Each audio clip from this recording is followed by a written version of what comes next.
my career, and I felt as if I was on top of the world.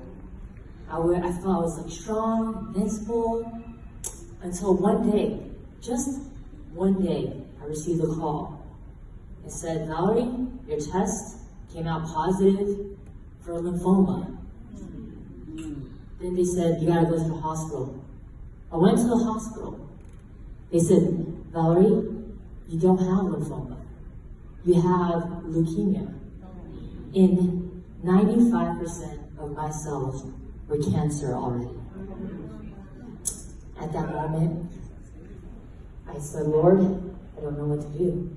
All I could do is look up and pray and cry and say, God, I am helpless. And that's when I realized I am nothing. I am nothing. The journey was long, but there is this one particular moment that I would love to share with you all due to the matter of time. It was a time when I was offered to say, hey, this chemotherapy, it's only temporary. This cancer is so aggressive that it'll come back.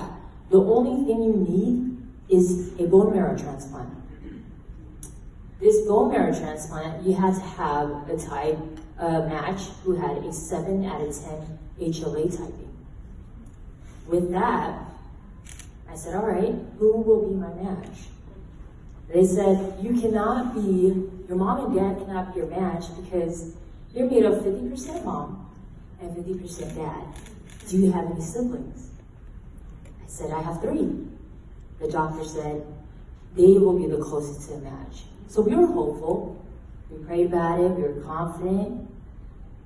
They said, all right, let's get them tested. But in the meantime, you have to go through another round of chemotherapy. And this is going to keep going on. The cycle is going to keep going on until we find you a match.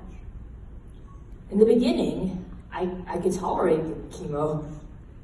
But then the second round, I noticed my body getting weaker. Finally, the third round came around, and they said, we got the results of your brothers and sisters. None of them are a match. My brother happened to be the match with my sister. They were both 10 out of 10. At that point, no, don't lose hope yet. There's a bank of 3 million donors. Maybe one of them will be a match. I said, yes, 3 million. For sure there's going to be a match. God, you have someone there for me. So they said, all right, continue this chemotherapy. I went ahead, and at that point, I had some reactions to chemo, to a point where I couldn't eat for a few days. Then they came with the results and said, Valerie, you couldn't find your match.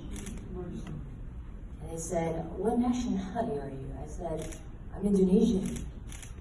Well, in the bank in Indonesia, they didn't have anyone registered as a donor, or they didn't have enough data.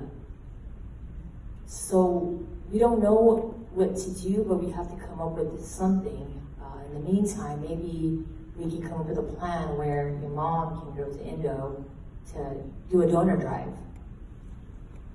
What happened was my dad, as bold as he is, he said, doctor, I know you said scientifically my wife and I will not be a match.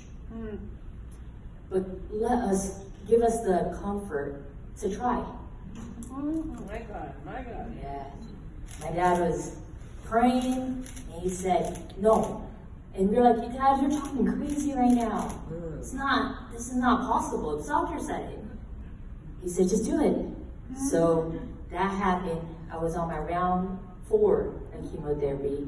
And with leukemia, it's one of those things where you have to go to this chemotherapy, but you have to be inpatient in the hospital, because they said you have to closely monitor you, because you just never know when your cells just spike up and down and you just get into complications. So I was in the hospital for a good 5 months. And at that point, I was just asking, Lord, I'm losing hope here. I said, God, is this how I'm going to live the rest of my life? In the hospital. If I knew, I would have appreciated what I had.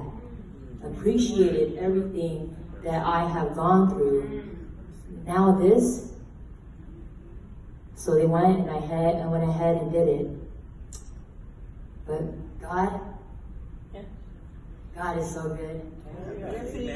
Against all odds. Yes. Yes. Come on. Against all odds.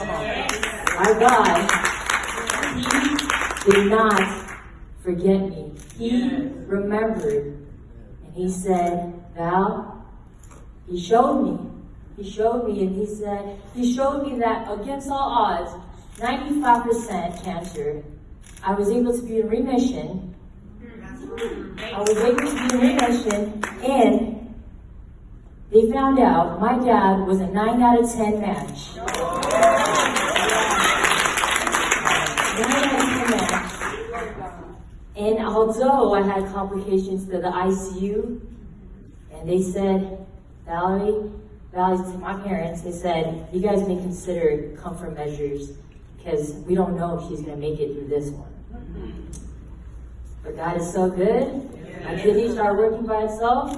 My lungs started working by itself. And I still fought on, and I got out of the hospital.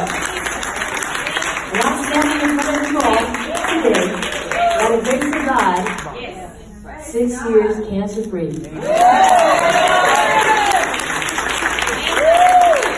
I want to share with a couple verses.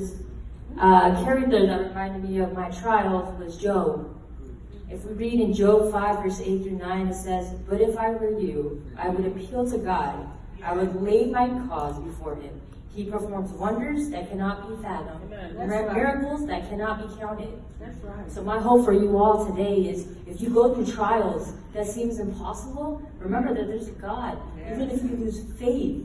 In 2 Timothy, it says here, 2 Timothy 2, verse 13, if we are faithless, He remains faithful. And for He cannot disown Himself. So remember, there is hope. There's a God who cares and believes and loves us to deliver us.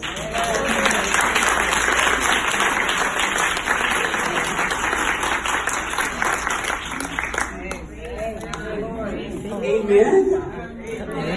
What does the scripture say? And they overcame by the word of their testimony. Say it again. And they overcame by the word of their testimony. Let's look at the video for a moment.